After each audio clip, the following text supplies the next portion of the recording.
the Rooster. We're live here. I just got a couple questions, man. So, like, you're from Texas, right? So how much money do you make a year? It's none of your business, but I know you've written something about me. I don't think I've ever met you, so yeah. Yeah, I don't need to share my personal information with you, especially if you're not a friend. So, but I mean, you've got some nice clothes on and stuff, you know. So you travel around the country, right? And you're pitching this this school choice stuff, right?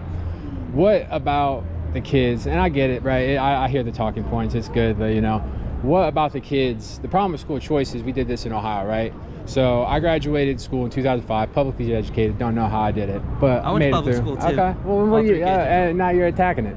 I'm not attacking. I've made clear in my remarks that this is a rising tide that lifts all boats. I don't want to destroy the public schools. I don't want to defund the public schools. I want the money to go to the family, and they should be able to choose any public school they want, any private school they want, charter or home-based education option. I'm very clear about that. And in fact, the public schools in a lot of places end up with higher per student revenues and expenditures as a result of school choice because a fraction of the funding follows the child. I mean, just imagine if you stopped shopping at Walmart and you wanted to go to Trader Joe's or any other grocery store, and Walmart got to keep half of your grocery funding or a percentage of your grocery funding each week. That wouldn't make a lot of sense, but it would be a good deal for Walmart. They would be able to keep money even though they're not providing the groceries to you. So with school choice, if you're only taking a fraction of the money and the public school gets to keep that, mathematically you must end up with higher per student revenues and expenditures. So I don't want to attack public schools. But you are inherently. I mean, so that's like me walking into a bank, robbing a bank, and then being like, I'm not trying to hurt the bank. Like, I'm inherently robbing the bank. No, the money doesn't belong to the bank in this case. The money doesn't belong to the school. It belongs to the families. We've done this school choice. We have school choice in Ohio, correct? Right? Yeah, there's a good amount of school choice. We've done that. And when I graduated high school, 2005, we had Ohio education ranking. We had 5. We've opened it up to the charter schools. We've done this school choice, and we're down in like the mid-30s now. And now, if we follow, I was just talking to a Republican Bill Sites, and he said, you know, if we follow your guys' lead and we open it up to everybody, well, what's going to happen? There's going to be a bunch of grifters coming, and that's why I'm asking how much money you're making. I mean, are there no grifters in the traditional system that fail to meet the needs of kids every year, and they continue to get the same funding or more? It's heavily regulated. I mean, we've got kids in charter schools. I mean, I can take you around the corner, brother. We've got kids in charter schools that are going in strip malls now. Well, underperforming they don't even have playgrounds. Underperforming charter schools shut down. Underperforming government-run schools get more money. That's a feature of the system. That's how public education works. We should be happy that low-quality institutions that fail to meet the needs of families, we shouldn't trap kids there. We should give them a choice. And if families leave, that's the free market. Well, what does the free market do for the kid that comes home and his mom's got a heroin needle in his arm, doesn't even know the word school choice? What are you going to do to fix those schools?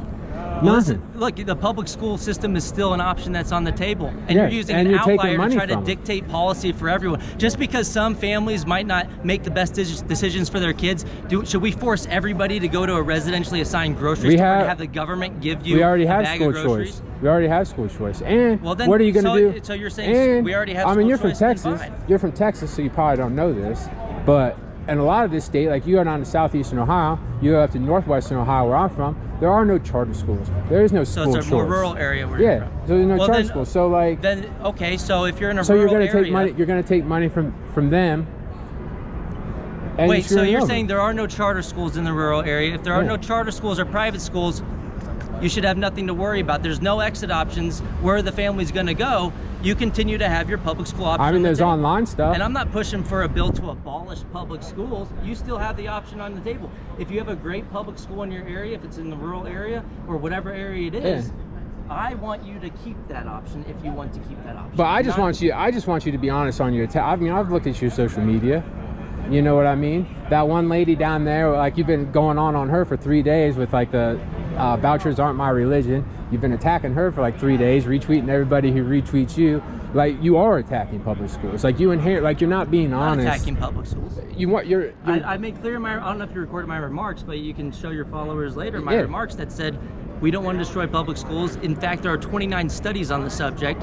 26 of the 29, not cherry picking, those are all of the studies. Studies by who? Positive effects. By your friends at the Cato Institute? A whole host of different researchers. By your friends at the Cato Institute? I haven't done a study on the competitive effects of school choice. I've done a lot of other studies. I mean, we've done it here. I mean, the education ranking, it's tumbled. It's tumbled.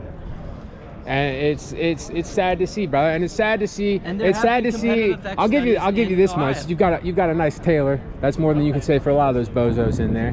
You got that going for you. But it sucks to see. It sucks to see some guy who probably makes 6 figures come into our state and try to dictate policy. You know, it's time for Ohio to fund Zeus. Like, you live in Texas. Stay in Texas. Just because you live in one place, does that mean you can't have an opinion about how other people? You can have an opinion, but you're up here. So you're up here trying to come by. You're up here trying to buy the legislator, though. I'm not buying any legislators. With the CCV. I'm not buying. Did you see me handing with the cash out right here? No, I saw the photos last night. I was making the case for school choice. All right. So how much money do you make a year doing this? I'm not going to answer your personal attacks. Just a range. Give a range. I don't need to. I mean, I can tell you're not a friend, and you wrote an article about me today. Someone sent me. It's like, I haven't met you personally. We could have had a nice conversation. Instead, you want to attack my background and where I'm from. That is not a legitimate argument. Sure it is. I mean, if you're coming in to weigh in on Ohio, it's a logical fallacy. Okay. You're attacking the person and not the policy, because you can't attack the policy, because there's no good reason to fight against school choice, and you know it. So we you have school to come choice. at me as a person. No, Thank we have you very school much. choice. Good to meet you. Good to meet you too, brother.